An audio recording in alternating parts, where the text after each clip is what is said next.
अस्सलाम वालेकुम दोस्तों, मेरा नाम नोमान है और आप देख रहे हैं चैनल नोमान गुजर। दोस्तों आज की इस वीडियो में आपको मैं बताने वाला हूं दोस्तों मैसेंजर की एक ऐसी अपडेट के बारे में दोस्तों जिसको जानकर आप लोग बहुत ही ज़्यादा खुश हो जाएंगे। दोस्तों अब जैसे कि आपको पता है कि व्हाट्सएप पर अगर आप किसी को मैसेज सेंड करते हैं तो वो गलती से अगर कोई दूसरा बंदे को चला जाता है तो आप लोग उस मैसेज को क्या करते हैं कि डिलीट फॉर एवरीवन करके उसको डिलीट कर देते हैं। जो कि दोस्तों ये ऑप्शन भी अब मैसेंजर पर भी अवेलेबल हो गई है। दोस्तों बहुत सारे लोगों को इसके बारे में पता तो चल गया होगा, लेकिन मैंने सोचा फिर भी आपके साथ शेयर कर दिया जाए। दोस्तों आप लोगों ने करना क्या है कि यहाँ पर सिंपली दोस्तों यहाँ व्हाट्सएप प्ले स्टोर को ओपन करेंगे। प्ले स्टोर को ओपन करने के बाद दोस्तों यहाँ पर आपके सामने मैसेंजर आ जाएगा। यहाँ पर आप जैसे सर्च करेंगे मैसेंजर आपके सामने आ जाएगा। तो दोस्तों यहाँ पर मैसेंजर को आप लोगों ने कर लेना है अपडेट। तो जब आप मैसेंजर को अपडेट करेंगे तो ये ऑप्शन भी आपके साथ दोस्तों आपके फोन में अवेलेबल हो जाएगी। अब मैं दोस्तों टेस्ट करके दिखाता हूँ। पहले आपको मैं दिखाता हूँ व्हाट्सएप ओपन करके कि व्हाट्सएप पर मैं किसी बंदे को मैसेज करता हूँ तो वो डिलीट हो जाता है। तो किस तरह से वो डिलीट होता है यहाँ पर आपको मैं दिखाता हूँ। एक बंदे को मैं एक चैट ओपन कर लेता हूँ। यहाँ पर दोस्तों मैंने एक चैट ओपन कर लिया। उसके बाद दोस्तों मैं इसको मैसेज सेंड करता हूँ कि यहाँ पर मैं हेलो लिख देता हूँ। और यहाँ पर दोस्तों जैसा कि आप देख सकते हैं कि मैंने हेलो लिखा, उसके बाद मैसेज चला गया। अब मैसेज पर मैं लॉन्ग प्रेस करूंगा, उसके बाद डिलीट के बटन पे क्लिक करूंगा तो यहाँ पर दो ऑप्शन आ जाएंगे मेरे पास, डिलीट फॉर मी और एक कैंसिल की भी आ जाती है। दोस्तों तीन ऑप्शन आ जाएंगे, delete for me, delete for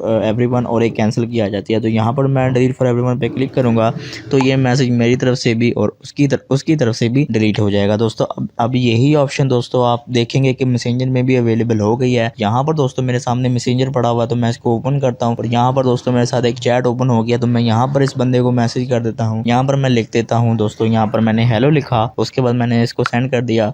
और अब दोस्तों मैं इस मैसेज को डिलीट करना चाहता हूँ तो दोस्तों यहाँ पर मैं भी इस पर लॉन्ग प्रेस करके रखूंगा। तो यहाँ पर दोस्तों मेरे सामने नीचे ऑप्शन आ गई हैं। तो यहाँ मैं रिमूव के बटन पे क्लिक करूंगा तो यहाँ पर दोस्तों देखेंगे आपके यहाँ पर delete for remove for everyone और रिमूव फॉर यू की ऑप्शन आपको नजर आ रही है। तो मैं रिमूव फॉर एवरीवन पे क्लिक करूंगा। उसके बाद दोस्तों यहाँ रिमूव के बटन पे क्लिक कर दूंगा और अब दोस्तों आप देखेंगे यहाँ पर ये मैसेज जो है वो डिलीट हो गया है। अब मेरी तरफ से भी हो गया है और जिस बंदे को मैंने ये मैसेज सेंड किया था उसकी तरफ से भी ये मैसेज डिलीट हो गया है। तो इस तरह से दोस्तों आप किसी को भी अगर मैसेज भेजते हैं तो वो गलती से किसी और को चला जाता है तो उसको आप लोग डिलीट कर सकते हैं इस तरह से दोस्तों, जैसा कि मैंने आपको बताया है। तो ये ऑप्शन आपके मोबाइल में तभी काम करेगी जब आप इसको अपडेट करेंगे मैसेंजर को। तो यहाँ प्ले स्टोर में आ जाए, यहाँ सर्च बार पे आ जाए, यहाँ मैसेंजर लिखेंगे तो यहाँ मैसेंजर आ जाएगा। तो इसको ओपन करेंगे तो आप लोगों ने यहाँ पर इसको अपडेट करना है। मैं ऑलरेडी अपडेट कर चुका हूँ दोस्तों, आप लोगों ने अपने मोबाइल में इसको अपडेट कर लेना है। तो दोस्तों ये थी हमारी आज की वीडियो। अगर आपको वीडियो पसंद आई तो वीडियो को लाइक शेयर कमेंट करें और मेरे चैनल को सब्सक्राइब करें और साथ ही बेल आइकन को प्रेस करें ताकि जैसे ही मैं कोई न्यू वीडियो अपलोड करूँ तो आपको नोटिफिकेशन मिल जाए। Thanks for watching. अल्लाह हाफिज़।